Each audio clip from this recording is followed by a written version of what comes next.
Hello बच्चों, कैसे हो आप सब। आई होप आप सब अच्छे होंगे। बच्चों, आज अपन 11th क्लास का first chapter which is introduction of accounting के बारे में डिस्कस करने वाले हैं। आज के लेक्चर में अपन अकाउंटिंग की डेफिनेशन देखेंगे। अच्छा, मुझे नहीं पता कि अभी तक जितनी भी डेफिनेशंस आपने पढ़ी है 8th में, 9th में, 10th में, मुझे नहीं पता कि आपने वो डेफिनेशंस कैसे पढ़ी है। क्लियर। बट आज के लेक्चर में जो अपन अकाउंटिंग की डेफिनेशन देखने वाले हैं उसके अंदर हर वर्ड का अपन मतलब फाइंड करेंगे। इस पूरी डेफिनेशन को बिल्कुल अपन डीप में जाके डिस्कस करेंगे। क्लियर है? सो शुरू करें। ठीक है।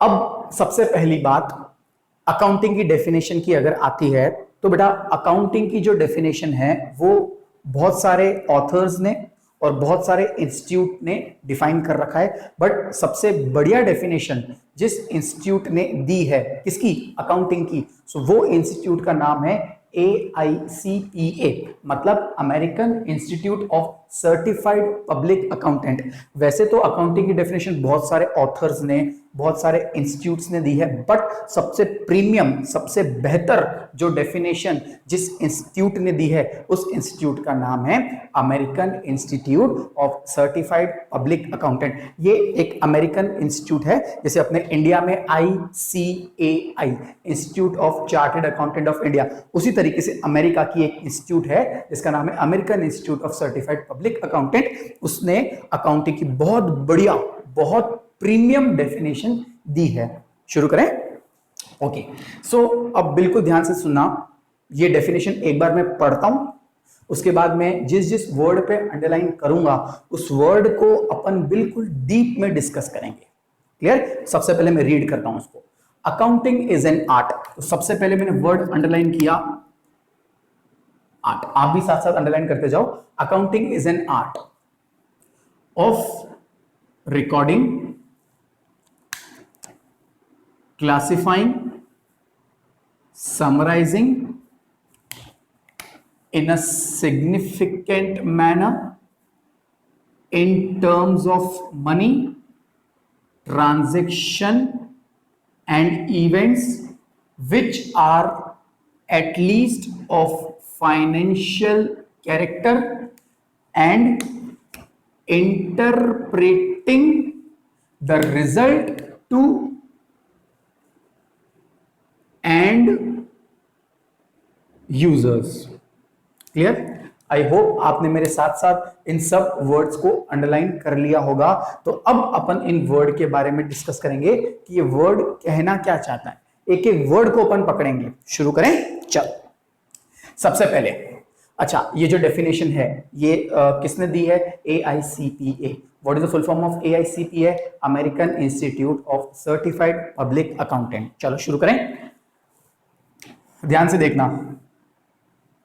और अभी कोई भी नोट नहीं करेगा, अभी इसको कोई भी नोट डाउन नहीं करेगा। क्लियर? मैं आपको टाइम दूंगा, तब आप अपने आप उसको नोट कर लेना। स्टार्ट करते हैं। सबसे पहले अकाउंटिंग क्या है? एक प्रकार की आर्ट। अब अपन डिस्कस करते हैं आर्ट। ये आर्ट होता क्या है? आर्ट का मतलब होता है कला। अब सर, कला मतलब जैसे फॉर एग्जांपल मान लो मैंने आपको ताजमहल के सामने ले जाके खड़ा कर दिया और मैंने बोला ये ताजमहल है, इसका मुझे आप स्केच बना के दिखाओ। क्या आप बना पाओगे? मुझे मुश्किल लग रहा है। चलो छोड़ो, मान लो कि मैंने आपको पियानो, पियानो तो सबने देखा ही होगा, मान लो मैं आपको पियानो के पास बिठा दिया, एक चेयर लगा के मैंने आपको पियानो के पास बिठाया और मैंने बोला कि पियानो बजा के बताओ।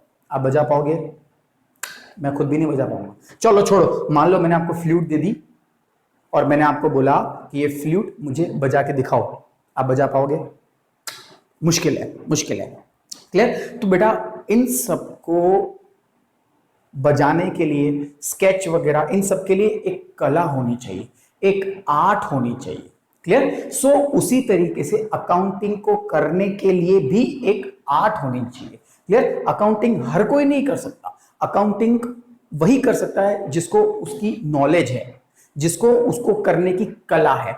सो अकाउंटिंग क्या है? एक प्रकार की आर्ट, एक प्रकार की कला है। अब इसको आर्ट क्यों कहा गया है? सुना, अकाउंटिंग को आर्ट इसलिए कहा गया है क्योंकि इसके अंदर अपन क्या करते हैं? सबसे पहले इसके अंदर अपन रिकॉर्डिंग करते हैं। उसके बाद इसको अपन क्लासिफाई करते हैं, उसके बाद अपन समराइज करते हैं। सब समझाऊंगा मैं अभी। रिकॉर्डिंग का मतलब क्या होता है, कहाँ करते हैं रिकॉर्डिंग, क्लासिफाई का मतलब क्या होता है, कहाँ करते हैं क्लासिफाई, समराइज का मतलब क्या होता है, क्या कहाँ करते हैं अपन समराइज, ये अपन सब डिस्कस करेंगे। फिलहाल अपन ये देख रहे हैं कि अकाउंटिंग क्या है, एक प्रकार की आर्ट। आर्ट मतलब कला।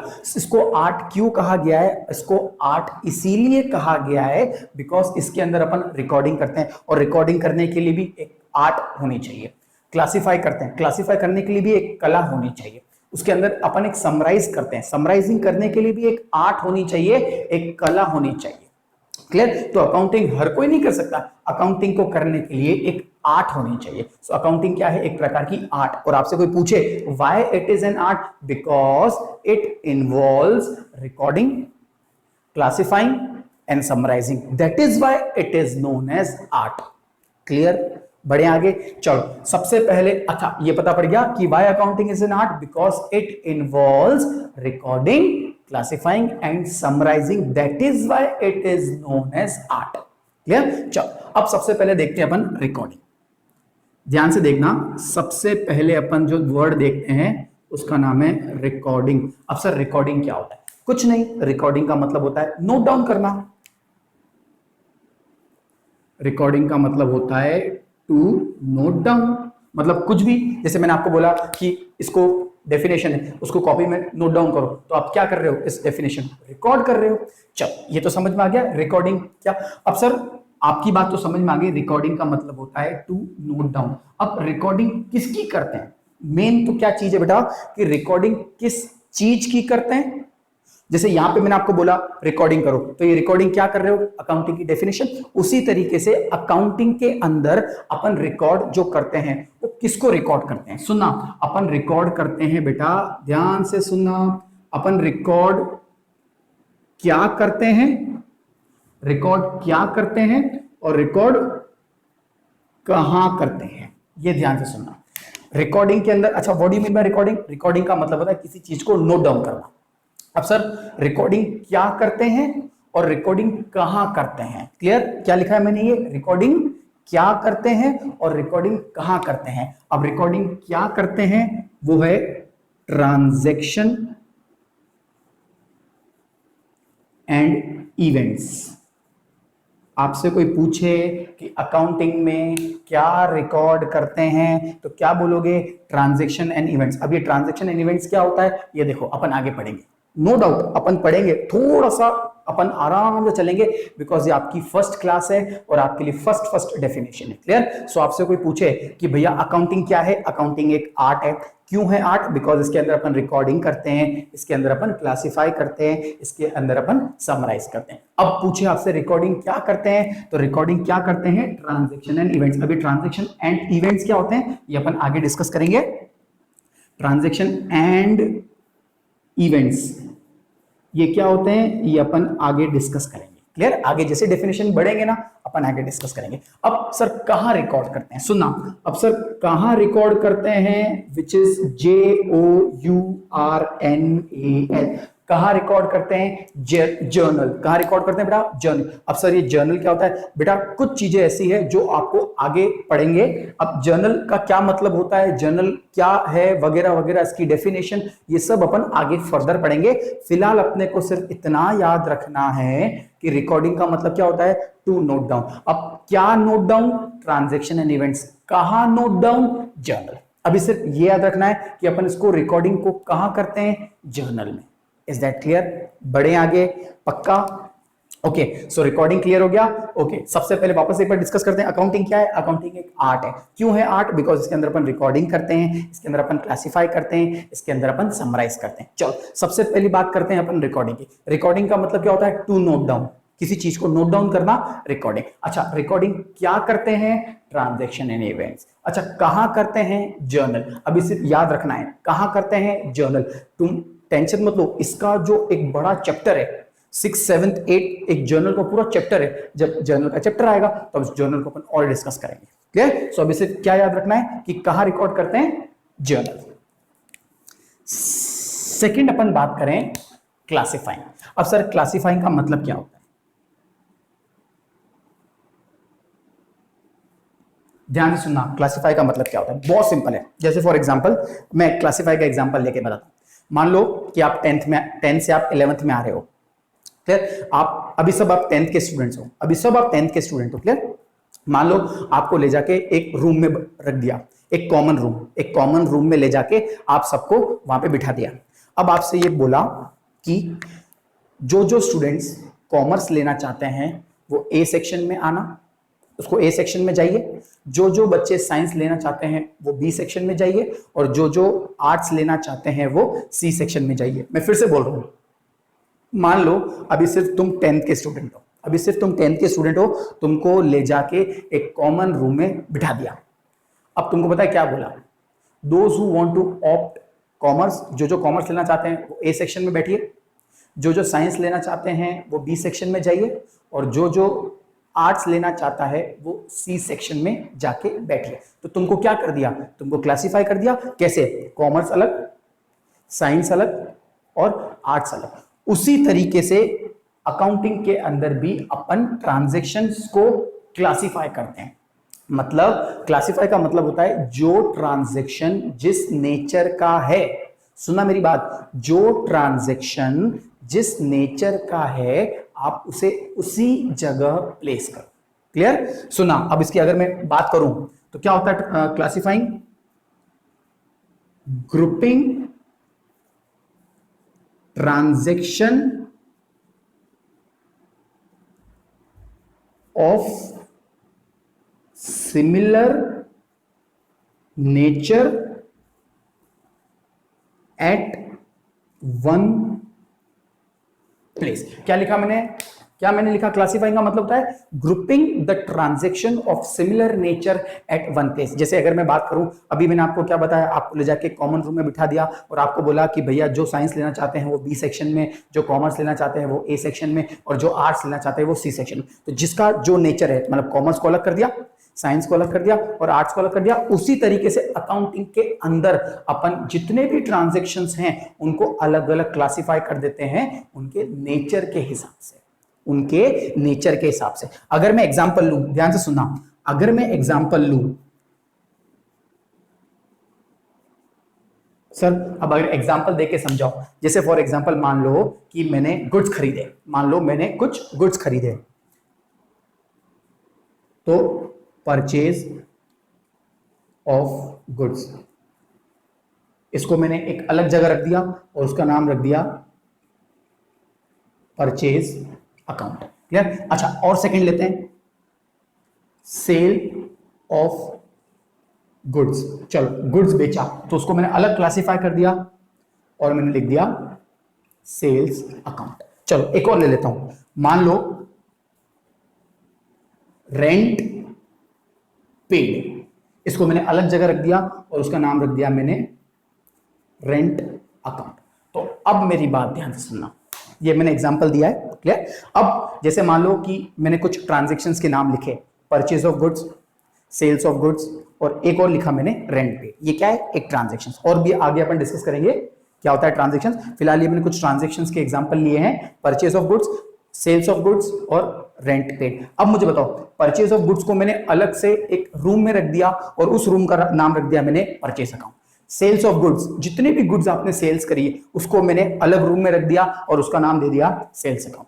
पूरे साल भर आपने जितनी भी रेंट पे करी है उसके लिए मैंने अलग से रूम बना दिया और उस रूम का नाम रख दिया मैंने रेंट अकाउंट। क्लियर। सो अब मुझे बताओ, परचेज ऑफ गुड्स के लिए purchase account, sales of goods के लिए सेल्स अकाउंट और रेंट पेड के लिए रेंट अकाउंट। तो अपन ने अलग अलग ट्रांजैक्शंस को उनके नेचर के हिसाब से क्लासिफाई कर दिया। अब मुझे बताओ, परचेज ऑफ गुड्स को क्या आप सेल्स अकाउंट में लिख सकते हो क्या? नहीं। सेल्स ऑफ गुड्स को अपन क्या परचेज अकाउंट में लिख सकते हैं क्या? नहीं। रेंट पेड को क्या परचेज ऑफ गुड्स में लिख सकते हो क्या? नहीं। क्यों? क्योंकि अपन ने परचेज ऑफ गुड्स को अलग, सेल्स ऑफ गुड्स को अलग और रेंट पेड को अलग से क्लासिफाई कर दिया है। तो जो ट्रांजैक्शन जिस नेचर का है, सुनना, जो ट्रांजैक्शन जिस नेचर का है उसे उसी जगह प्लेस करो। जो ट्रांजैक्शन जिस नेचर का है उसे उसी जगह प्लेस करो। जो ट्रांजैक्शन जिस नेचर का है उसे उसी जगह प्लेस करो। इसको बोलते हैं क्लासिफाइंग। आया समझ में? अब सर क्लासिफाई समझ में आ गया। जैसे आपने बताया था रिकॉर्डिंग कहाँ करते हैं अपन, जर्नल, वैसे क्लासिफाई भी कहीं ना कहीं करते हैं। यस बेटा, क्लासिफाई कहाँ करते हैं अपन, लेजर्स में। अब ये लेजर्स क्या होता है ये अपन आगे डिस्कस करेंगे, ये अपन आगे डिस्कस करेंगे, बढ़े आगे। क्लियर? मैंने जर्नल के लिए भी क्या बोला, आगे डिस्कस करेंगे। उसी तरीके से मैं लेजर के लिए भी क्या बोल रहा हूं, आगे डिस्कस करेंगे। अरे बेटा घबराओ मत, पूरा चैप्टर है, टेंशन मत लो। लेजर का भी पूरा चैप्टर है, मस्ती से पढ़ेंगे, कोई दिक्कत नहीं है। चलो चलो, रिकॉर्डिंग हो गई, क्लासिफाई हो गई। अब बात करते हैं समराइजिंग की। अब बात करते हैं समराइजिंग।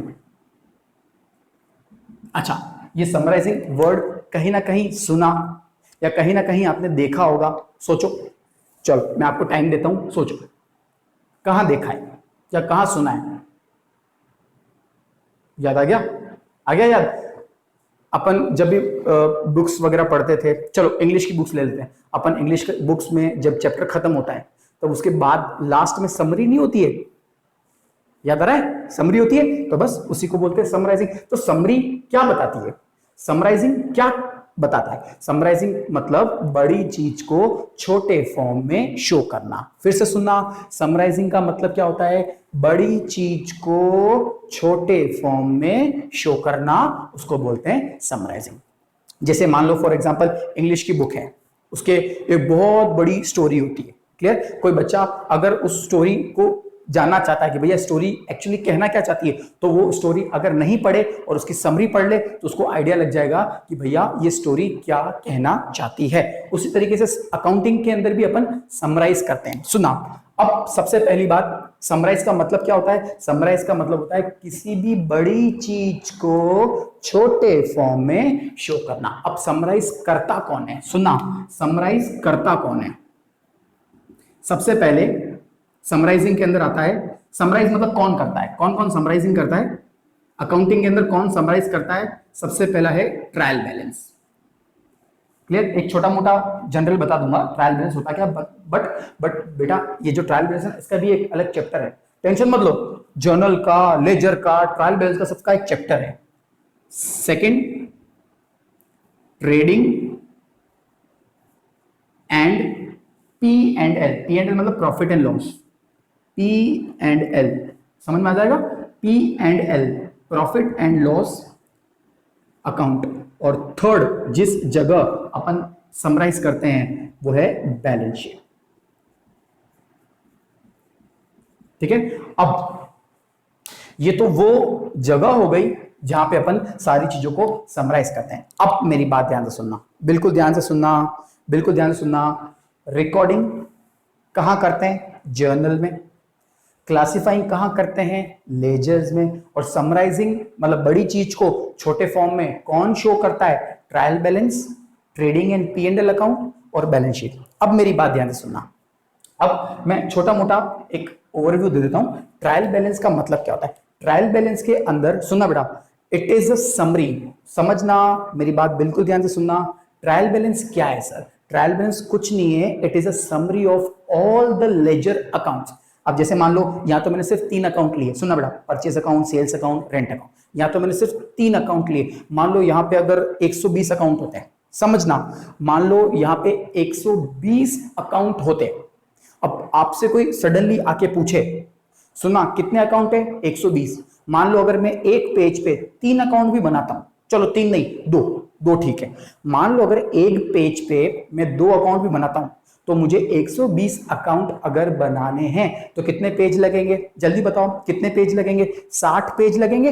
अब मेरा एक छोटा सा क्वेश्चन है, मान लो कोई ऑफिसर तुम्हारे पास आया और तुमको बोला कि मुझे बताओ कि इलेक्ट्रिसिटी आपने पूरे साल भर कितनी पे करी, तो कितने पेज है तुम्हारे पास अकाउंट के? टोटल कितने अकाउंट बना रखे हैं? 120 अकाउंट। कितने अकाउंट बना रखे हैं? 120 अकाउंट। और कितने पेज हैं? 60 पेज।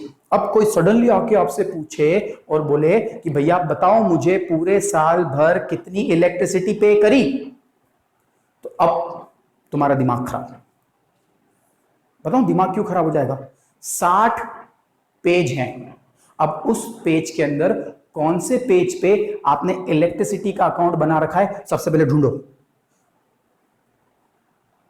कौन से पेज पे इलेक्ट्रिसिटी का अकाउंट बना रखा है, सबसे पहले तो अपन को ढूंढना पड़ेगा। वो ऑफिसर बोल रहा है जल्दी करो जल्दी करो, इतनी देर लगती है क्या, तुम ढूंढ रहे हो, तुम ढूंढ रहे हो, तो इसमें टाइम जा रहा है। 60 पेज, अब पता नहीं 60 पेज के अंदर कौन से पेज के अंदर आपने, वो 60 पेज में से कौन से पेज के अंदर आपने पता नहीं इलेक्ट्रिसिटी का अकाउंट बना रखा है, कुछ नहीं कह सकते। तो उसी के लिए अपन ट्रायल बैलेंस बनाते हैं। आई समझे? ट्रायल बैलेंस क्या करता है कि जितने भी लेजर अकाउंट है, सुना बच्चों, जितने भी लेजर अकाउंट है उन सबको वो समराइज का काम करता है। क्या करता है? उनको सबको समराइज करके फॉर्म में शो करता है। क्लियर? चलो अब बात करते हैं अपन ट्रेडिंग एंड पी&एल अकाउंट। कुछ नहीं है, कुछ नहीं है। ट्रेडिंग एंड पी&एल अकाउंट क्यों बनाया जाता है भैया? ये बनाया जाता है to find out the profit और लॉस। क्लियर? कोई आपसे पूछे अभी इनिशियली की अगर मैं बात करूं, वैसे ट्रेडिंग और पी&एल अकाउंट के बारे में अपन पढ़ेंगे बेटा, इसका भी अलग से चैप्टर है, इसका भी एक अलग से चैप्टर है। टेंशन मत लो, जब चैप्टर आएगा ना तब दुनिया भर की नॉलेज दे दूंगा तुमको, बस ले जाओ, कोई दिक्कत नहीं है मेरे को। अब अगर आपसे कोई पूछे ट्रेडिंग एंड पी&एल क्या करता है, ट्रेडिंग एंड पी&एल आपको ये बताता है कि पूरे साल भर जितने भी ट्रांजैक्शंस हुए हैं, जितना भी पैसा आया या जितना भी खर्चा आपने किया, उस लास्ट आपको उससे फायदा हुआ या नुकसान। Clear? Trading and P and L account को अपन एक नाम और बोलते हैं, सुनना, इसको अपन एक नाम और बोलते हैं इनकम स्टेटमेंट। क्या बोलते हैं? Income statement. क्यों बोलते हैं इनकम स्टेटमेंट? बिकॉज ये आपको पूरे साल भर आपने कितनी इनकम कमाई वो आपको ये शो करता है, इसलिए इसको अपन क्या बोलते हैं? Income statement. थर्ड जिस जगह अपन समराइज करते हैं वो है बैलेंस शीट। अब बैलेंस शीट सुनना बेटा, बैलेंस शीट को एक नाम और बोलते हैं पोजीशन स्टेटमेंट। बैलेंस शीट को अपन एक नाम और बोलते हैं पोजीशन स्टेटमेंट। सुनना मेरी बात ध्यान से, मैं फिर से बता रहा हूं। समराइज अपन कहां करते हैं? ट्रायल बैलेंस में। ट्रायल बैलेंस क्या है? It is a summary of all the ledger accounts. समझ में आ गया? अच्छा मतलब पकड़ो कि ट्रायल बैलेंस क्यों बनाया जाता है, समझ में आ गया? अभी मैंने आपको एग्जांपल समझाया ना, ठीक है। उसके बाद अपन समराइजिंग कहां करते हैं? Trading and P and L account. Trading and P and L account को और क्या बोलते हैं? Income statement. क्यों? बिकॉज ये पूरे साल भर की आपको इनकम बताता है, कितना आपने पैसा कमाया। बैलेंस शीट को एक नाम और बोलते हैं पोजीशन स्टेटमेंट, बिकॉज ये आपको ये बताता है कि भैया पूरे साल भर जो भी आपने पैसा कमाया वगैरह वगैरह, मतलब अभी मतलब जब से आपने बिजनेस स्टार्ट किया है तब से लेके आज तक आपकी पोजीशन क्या है, आपकी पोजीशन वीक है, आपकी पोजीशन एवरेज है या आपकी पोजीशन स्ट्रांग है। क्लियर? सो अब एक बार फिर से अपन दोहराते हैं, रिकॉर्डिंग कहां करते हैं? जर्नल में। क्लासिफाई कहां करते हैं? लेजर्स में। और समराइज कहां करते हैं अपन? Trial balance, trading and P and L account और बैलेंस शीट। क्लियर? अच्छा एक चीज और बताऊं, एक चीज और बताऊं,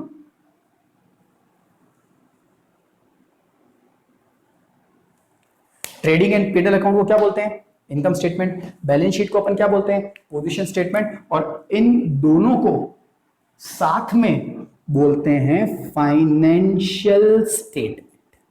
क्या बोलते हैं बच्चों? Financial statement. ये समझ में आ गई? ये सब समझ में आ गई बात? ठीक है, चलो अब समराइज के बाद सिग्निफिकेंट मैनर।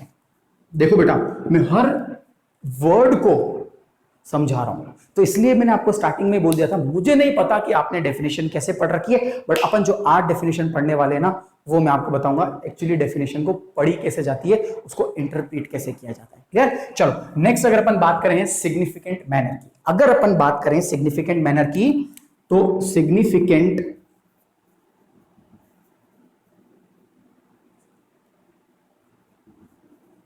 सर ये सिग्निफिकेंट मैनर का मतलब क्या होता है?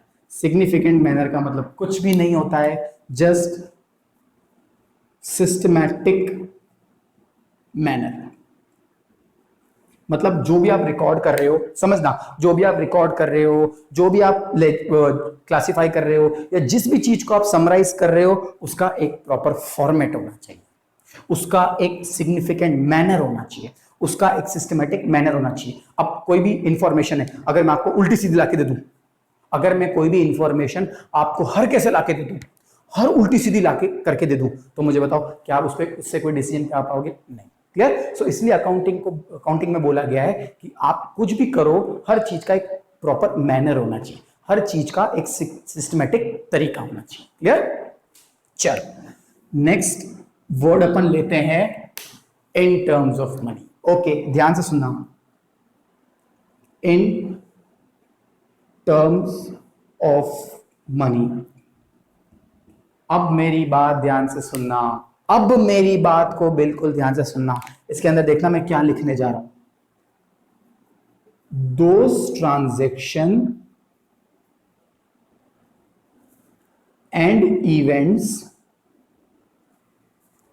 which can be measured in terms of money are recorded in books of accounts. देखो अब जो मैंने नेक्स्ट लिखा वो क्या लिखा, इन terms of money.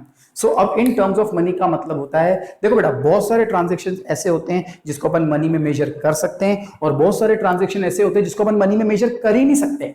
So those transactions which can be measured in terms of money are only recorded in books of accounts.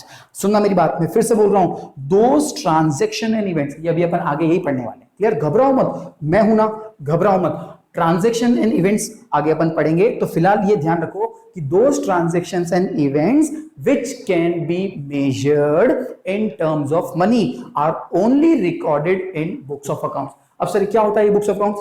ये सब क्या है? बुक्स ऑफ अकाउंट्स तो है, मतलब रिकॉर्डिंग, क्लासिफाइंग, समराइजिंग वगैरह अपन कहां करते हैं, इन सबका एक बंच, उसको बोलते हैं books of accounts. Clear? So upon recording, classifying या समराइजिंग जो अपन करते हैं वो सब ट्रांजैक्शन एंड इवेंट्स, सारे ट्रांजैक्शन एंड इवेंट्स अगर मनी के टर्म में हुए, इस can be measured in terms of money, तो ही इसको अपन बुक्स ऑफ अकाउंट्स में रिकॉर्ड करेंगे। अब कुछ ट्रांजैक्शंस ऐसे हैं जिसको अपन मनी की टर्म में मेजर कर सकते हैं, और कुछ ट्रांजैक्शन ऐसे हैं जिसको अपन मनी की टर्म में मेजर नहीं कर सकते हैं। तो अपन एक एग्जांपल ले लेते हैं, कौन से ट्रांजैक्शन है जिसको अपन मनी में मेजर कर सकते हैं, और कौन से ट्रांजैक्शन है जिसको अपन मनी में मेजर नहीं कर सकते। क्लियर? कौन से ट्रांजैक्शन है जिसको अपन मनी में मेजर कर सकते हैं, और कौन से ट्रांजैक्शन है जिसको अपन मनी में मेजर नहीं कर सकते। शुरू करें? देखो पहला transaction, purchase of goods ₹5,000।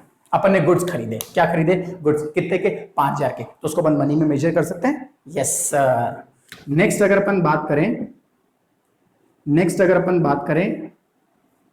Rent paid ₹1,000। आपने रेंट पे किया, आपने क्या पे किया? रेंट पे किया। अच्छा कितना पे किया? 1,000। इसको अपन मनी में मेजर कर सकते हैं। Yes sir.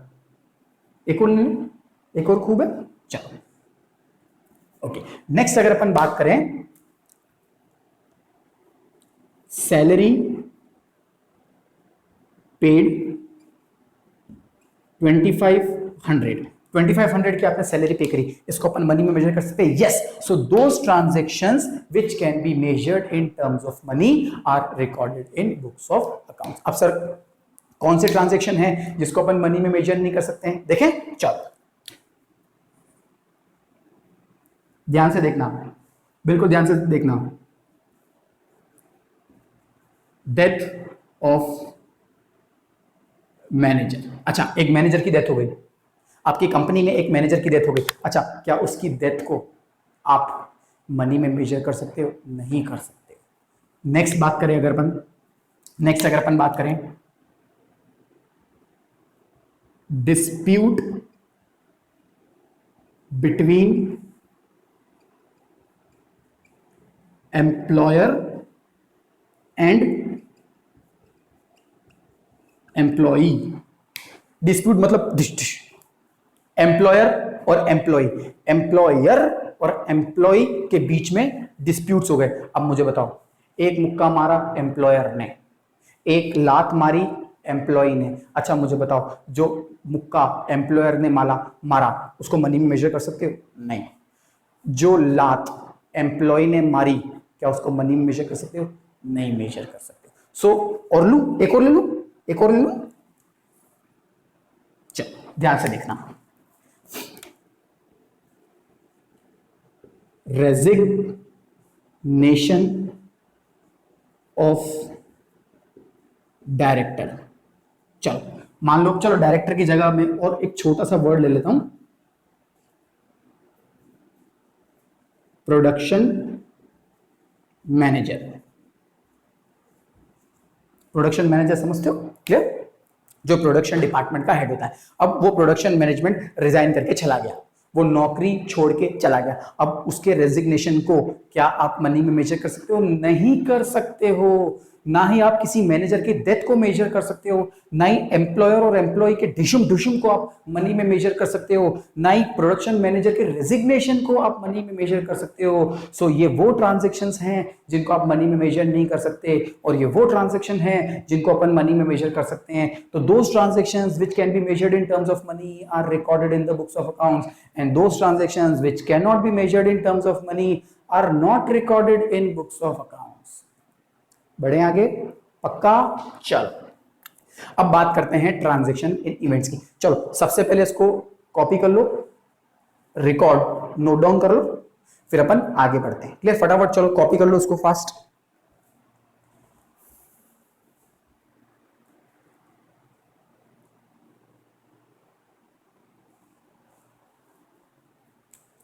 जल्दी कॉपी कर लो।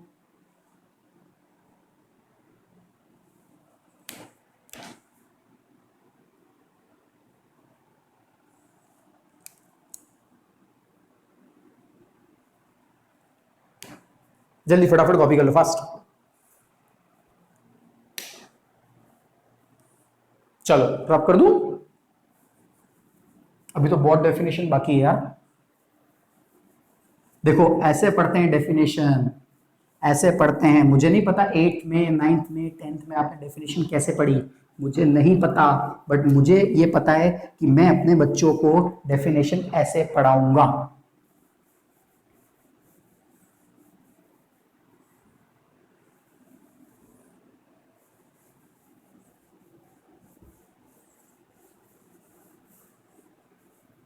ठीक है, रब कर दूं?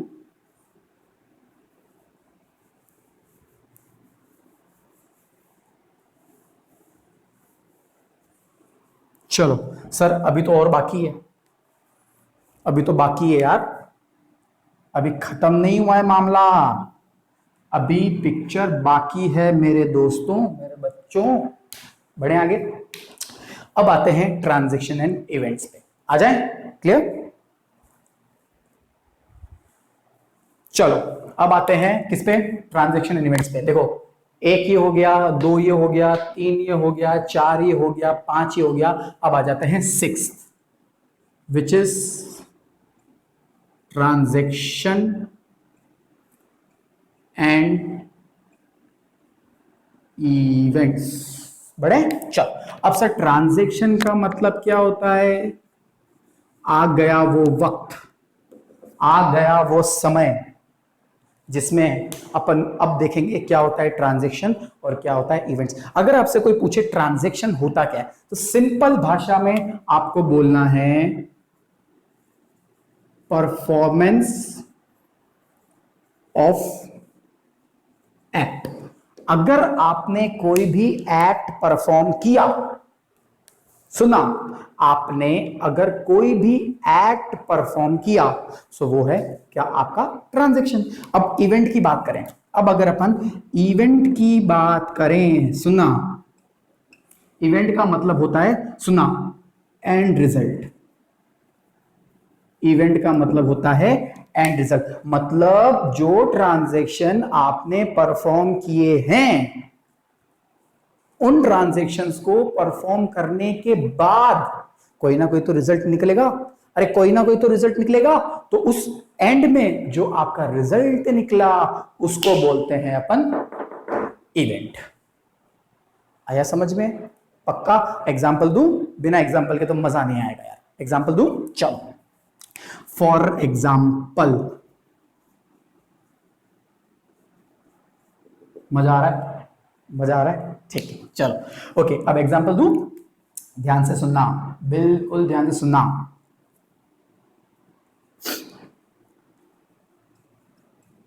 परचेज, एक काम करता हूं, सबसे पहले मैं लेता हूं सेल ऑफ गुड्स। आपने गुड्स बेचे, क्लियर? मान लो 1 लाख रुपए के आपने गुड्स बेचे, क्लियर? अब उसको गुड्स को आपने जो खरीदा था, परचेज ऑफ गुड्स, उन गुड्स को आपने खरीदा था मान लो 50,000 रुपए में। कितने में? 50,000 रुपए में, क्लियर? अब नेक्स्ट, आप जिस जगह बिजनेस चला रहे हो वो आपने किराए पे ले रखी है, आपने वहां का रेंट पे किया मान लो 10,000 रुपए, क्लियर? अब आप बिना पंखे के, बिना एसी के तो रहोगे नहीं, बिना लाइट के रहोगे नहीं, तो आपने मान लो इलेक्ट्रिसिटी पे करी, इलेक्ट्रिसिटी पे करी मान लो आपने 15,000, ठीक है? अच्छा, आपने गुड्स बेचा, कितने कमाए? 1 लाख। अपन ने गुड्स खरीदा कितने में? 50,000। रेंट अपन ने पे किया कितना? 10,000। अच्छा, इलेक्ट्रिसिटी आपने पे किया कितना? 15,000। ठीक है, आपने गुड्स कितने के बेचे? 1 लाख के। उसमें से माइनस करो, अपन ने गुड्स खरीदे कितने में थे? 50,000 में। अपन ने रेंट कितना दिया? 10,000। इलेक्ट्रिसिटी कितना दिया? 15,000। तो 1 लाख में से 50,000 गए, कितने बचे? 50,000। 50,000 में से 10,000 गए, कितने बचे? 46,000। 40,000 में से 15,000 गए, कितने बचे? 25,000। सो ये जो 25,000 रुपए है, ये आपका क्या है? प्रॉफिट। ये आपका क्या है? प्रॉफिट। अब सुनना, मैं इतनी देर से ये नहीं बता रहा था, मैं आपको बताऊं क्या बता रहा था। अपन ने गुड्स बेचा, ये ट्रांजैक्शन। गुड्स को खरीदा, ट्रांजैक्शन। रेंट दिया, ट्रांजैक्शन। इलेक्ट्रिसिटी दी, ट्रांजैक्शन। और उन सब से जो एंड में रिजल्ट निकला उसको बोलते हैं इवेंट। गुड्स बेचा, ट्रांजैक्शन। गुड्स खरीदा, ट्रांजैक्शन। रेंट बेचा, ट्रांजैक्शन। इलेक्ट्रिसिटी पे करी, रेंट पे किया, ट्रांजैक्शन। इलेक्ट्रिसिटी पे करी, ट्रांजैक्शन। और इन सबको करने के बाद, सारे ट्रांजैक्शंस को परफॉर्म करने के बाद एंड में जो आपका प्रॉफिट निकला, कितना? 25,000, वो हुआ आपका इवेंट। समझ में आया बच्चों? तो ट्रांजैक्शन क्या है? Performance of act. अगर आपने कोई भी एक्ट परफॉर्म किया, ये 4 क्या है? आपने एक एक्ट परफॉर्म किया, तो ये आपके लिए क्या हुआ? ट्रांजैक्शन। और इवेंट मतलब एंड में जो रिजल्ट निकला वो हो गया आपके लिए इवेंट, विच इज प्रॉफिट और लॉस। पता पड़ गया ट्रांजैक्शन और इवेंट? बढ़े आगे, चलो सर। Next, financial character. ये 6th हो गया। नेक्स्ट अपन 7th ले लें, फाइनेंशियल कैरेक्टर। ध्यान से देखना। अब बेटा, 2 तरीके के फाइनेंशियल कैरेक्टर होते हैं, मतलब 2 तरीके से अपन कह सकते हैं ट्रांजैक्शंस होते हैं। एक होते हैं फाइनेंशियल ट्रांजैक्शन, ध्यान लिख लेता हूं। एक होता है फाइनेंशियल और एक होता है नॉन फाइनेंशियल। ओके, फाइनेंशियल अगर कैरेक्टर की बात करें, अगर अपन फाइनेंशियल कैरेक्टर की बात करें तो उसमें अपन ने 2 तरीके से इसको क्लासिफाई किया है। एक में कर दिया मैंने फाइनेंशियल कैरेक्टर और एक में कर दिया मैंने नॉन फाइनेंशियल कैरेक्टर। क्लियर? ध्यान से देखना, फाइनेंशियल कैरेक्टर और यहां कर दिया नॉन फाइनेंशियल कैरेक्टर। बड़े आगे सर, अब क्या होता है फाइनेंशियल कैरेक्टर और क्या होता है नॉन फाइनेंशियल कैरेक्टर? बहुत सिंपल है, बहुत सिंपल है। दोज ट्रांजैक्शन, ध्यान से देखना, those transaction which involve money, which involve money और मनी वर्थ। समझना, ऐसे सारे ट्रांजैक्शन जिसमें कहीं ना कहीं मनी, सर मनी और मनी वर्थ में क्या फर्क है? सुनना, मनी मतलब हार्ड कैश, करेंसी, 10 रुपए, 20 रुपए, 100 रुपए, 2000 का नोट, ये अपन बोलते हैं मनी। और अगर मैं बात करूं मनी वर्थ, मनी वर्थ का मतलब होता है ऐसा कोई भी इंस्ट्रूमेंट, समझना, ऐसा कोई भी इंस्ट्रूमेंट जो कहीं ना कहीं आगे जाके मनी वर्थ, अच्छा मनी मतलब पैसा, 100 का नोट, 200 का नोट, 2000 का नोट, इसको अपन बोलते हैं मनी। क्या बोलते हैं? मनी।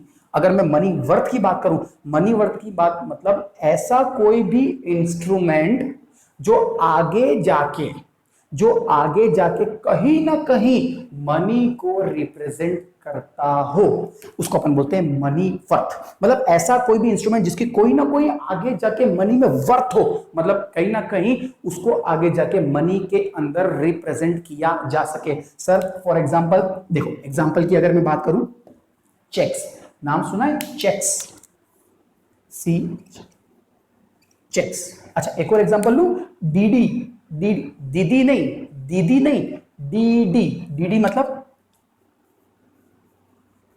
Demand draft. तो ये सब कहलाते हैं एग्जांपल्स ऑफ मनी वर्थ। और अगर मनी की बात करूं तो 100 रुपए का नोट, 200 रुपए का नोट, 2000 रुपए का नोट, इसको अपन बोलते हैं मनी। और मनी वर्थ की बात करूं तो चेक्स, डीडी, दीदी नहीं, दीदी भैया दीदी नहीं, डीडी मतलब डिमांड ड्राफ्ट। क्लियर? सो वो सारे ट्रांजैक्शन जिसके अंदर कहीं ना कहीं मनी या मनी वर्थ का इन्वॉल्वमेंट होता है, उसको बोलते हैं फाइनेंशियल कैरेक्टर। अब नॉन फाइनेंशियल कैरेक्टर की बात करूं, बहुत सिंपल है, those transaction which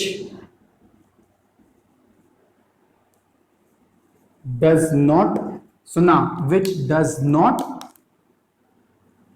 involve any money or money worth। मतलब ऐसे कोई भी ट्रांजैक्शन जिसमें कोई मनी नहीं हो, कोई मनी का इन्वॉल्वमेंट नहीं हो, कोई मनी वर्थ नहीं हो, उसको अपन बोलते हैं नॉन फाइनेंशियल ट्रांजैक्शंस। अभी भी खत्म नहीं हुआ है बच्चों, ऐसे पढ़ाई जाती है डेफिनेशन, ऐसे पढ़ाई जाती है डेफिनेशन। ओके नेक्स्ट बात करें अपन इंटरप्रेटिंग। बस अब दो चीज बाकी है, इंटरप्रेटिंग और एंड यूजर्स। एक बार मेरे को और रब करना पड़ेगा शायद। क्लियर? चलो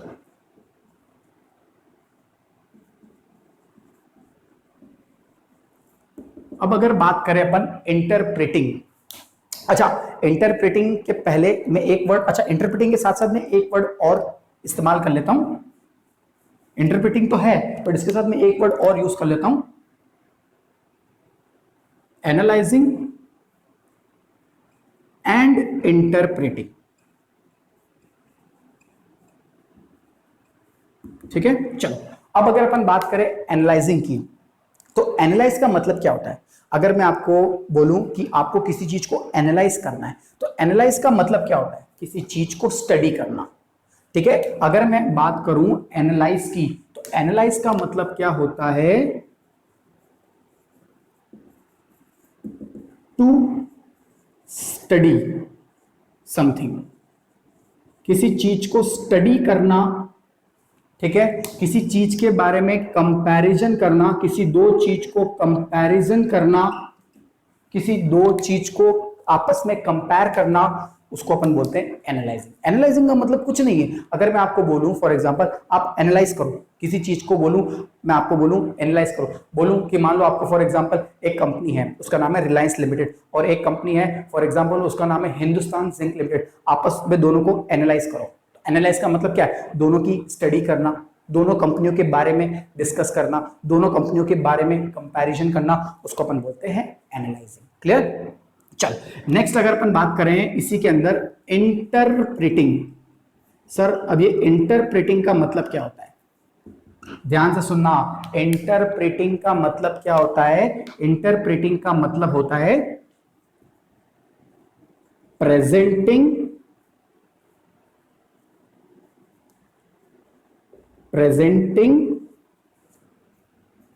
the financial अभी मैंने बताया था financial statements, presenting the financial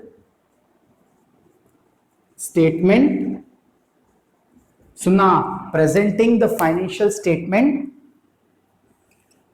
in such manner so that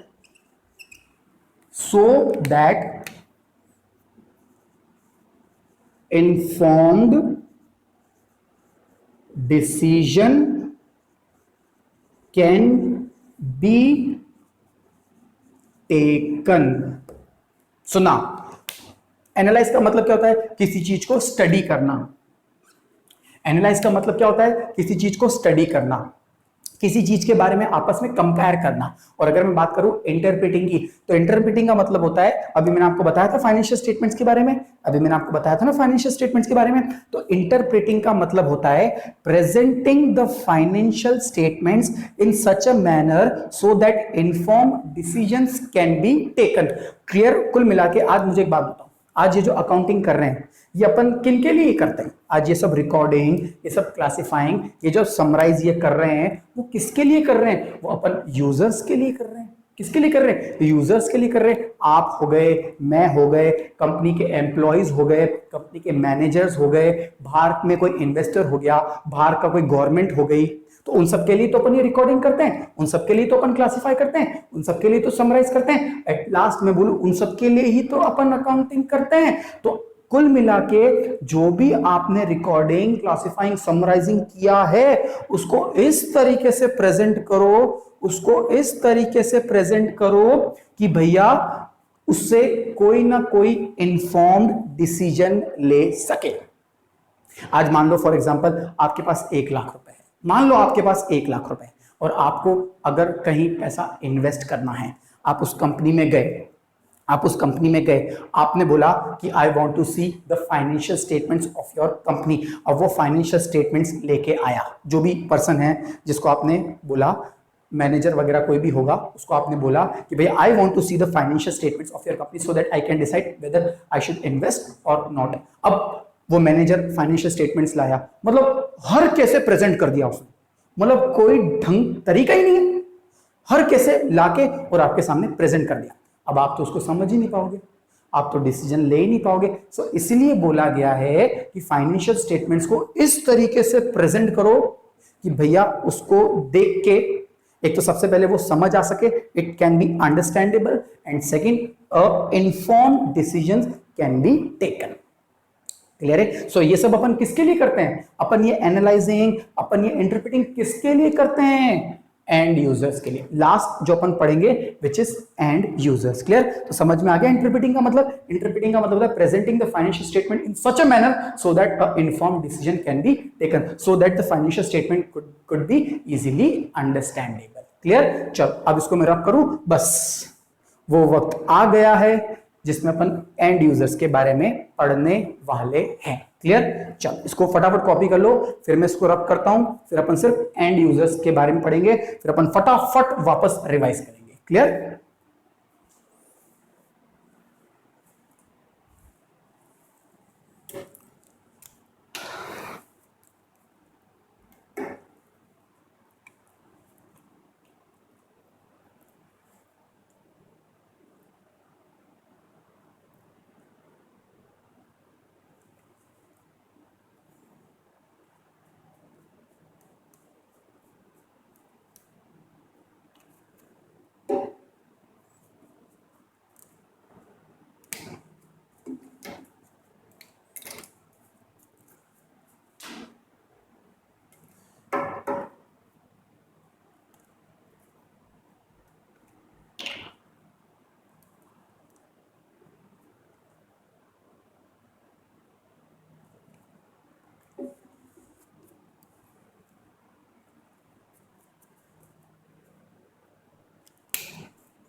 copy कर लिया?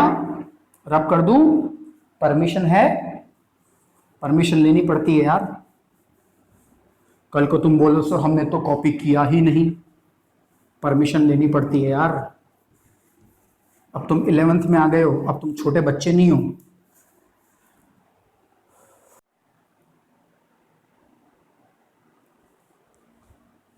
ओके फ्रेंड्स, आगे बढ़े। चलो, अब लास्ट वर्ड आ चुका है, अंतिम word which is and user.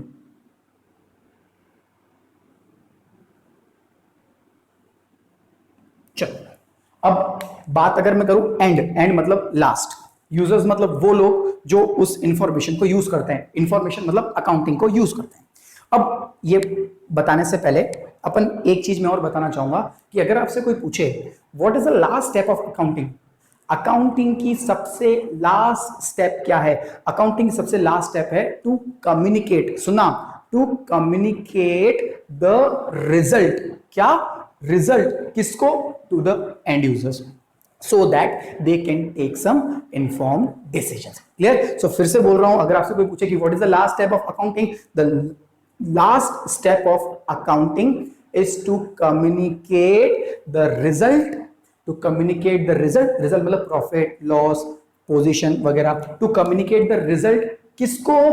end users, so that they can take some judgement और they can take some informed decision. Clear? अब बात करें इंटरनल यूजर्स की। अब इंटरनल यूजर्स के अंदर अपन इसको दो पार्ट्स में डिवाइड कर देता हूं। एक में आ जाएगा इंटरनल और एक में आ जाएगा एक्सटर्नल। चलो, अब इंटरनल कौन होते हैं? सर, इंटरनल यूजर्स वो यूजर्स होते हैं which are directly connected with the organisation. फिर से बोल रहा हूं, इंटरनल यूजर्स वो यूजर्स होते हैं which are directly connected with the organisation. ऐसे कौन होते हैं? सर, ओनर, और बताऊं मैनेजमेंट, और बताऊं, एक और बता दूं,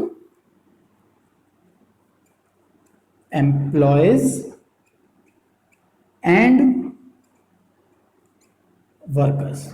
ये वो यूजर्स हैं which are directly connected with the organisations. Clear? जैसे ओनर, मैनेजमेंट और एम्प्लॉयज एंड वर्कर्स। क्लियर? ये डायरेक्टली ऑर्गेनाइजेशन से कनेक्ट, डायरेक्टली लिंक होता है इनका ऑर्गेनाइजेशन से। क्लियर? इसलिए इनको बोलते हैं इंटरनल।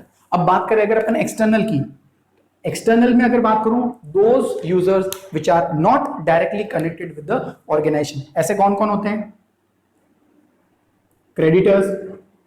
अब क्रेडिटर्स के बारे में हल्का सा बताता हूं। क्रेडिटर्स वो लोग होते हैं जिनसे आप गुड्स उधार पे खरीद के लाते हो। ये अपन और आगे डिस्कस करेंगे।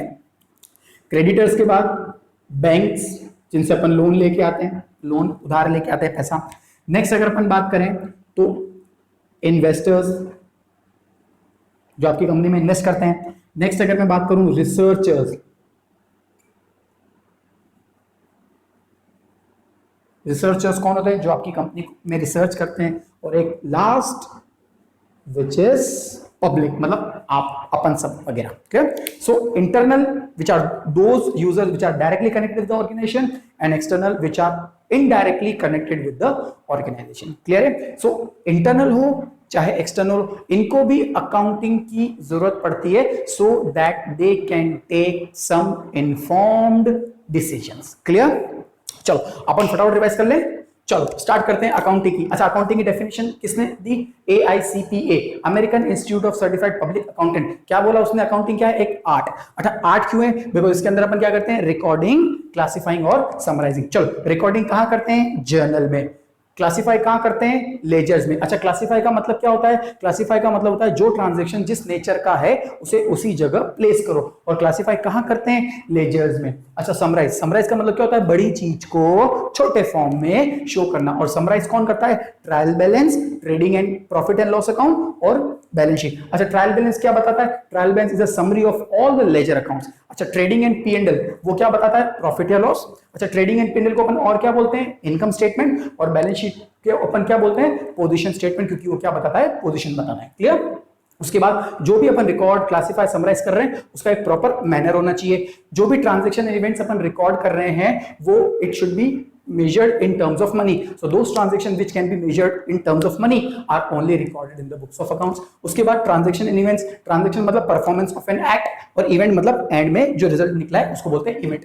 फाइनेंशियल कैरेक्टर की मैंने बात करी थी, एक में बताया था फाइनेंशियल, एक में बताया था नॉन फाइनेंशियल. फाइनेंशियल मतलब विच इन्वॉल्व्स मनी और money worth, and non financial which does not involve any money और मनी वर्थ. उसके बाद मैंने बताया था एनालाइजिंग एंड इंटरप्रेटिंग.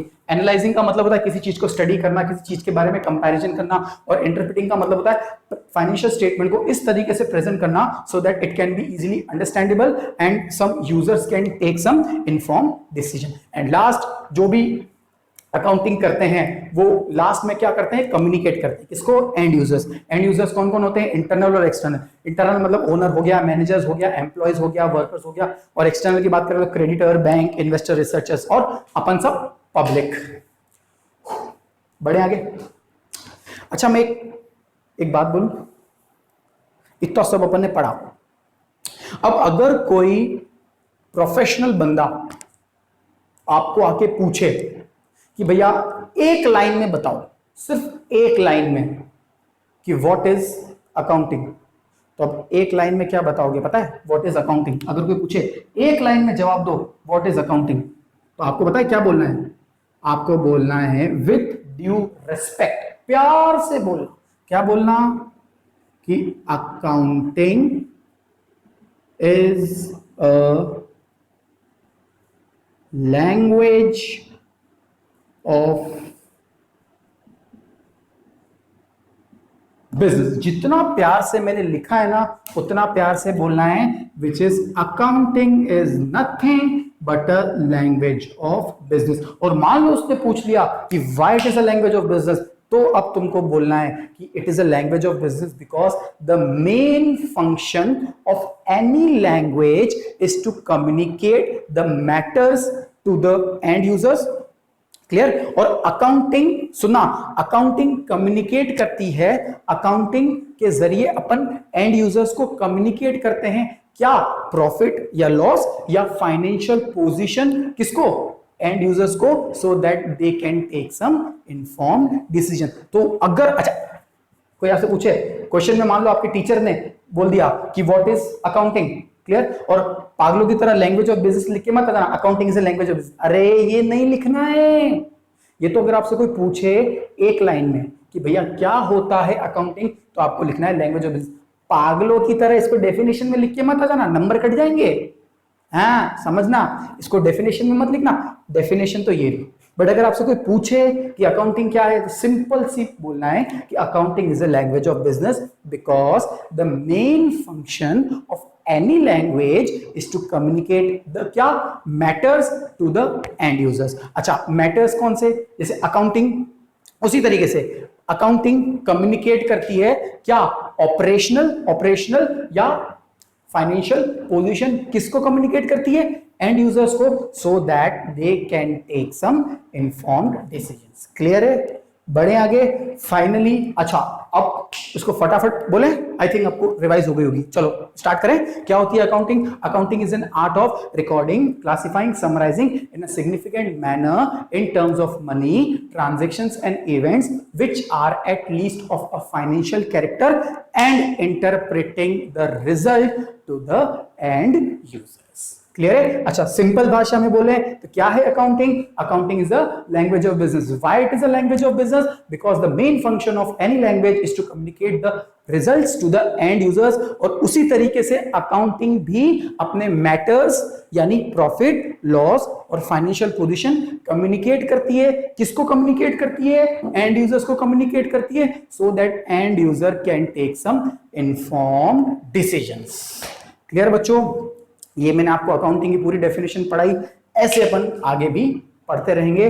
अच्छा अगर आपको सपोज करो कोई भी डाउट हो तो आप इस नंबर पे कांटेक्ट कर सकते हैं.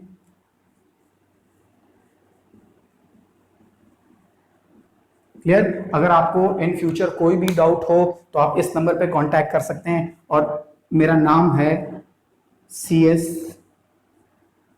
गोपाल इसरानी. 8824471441.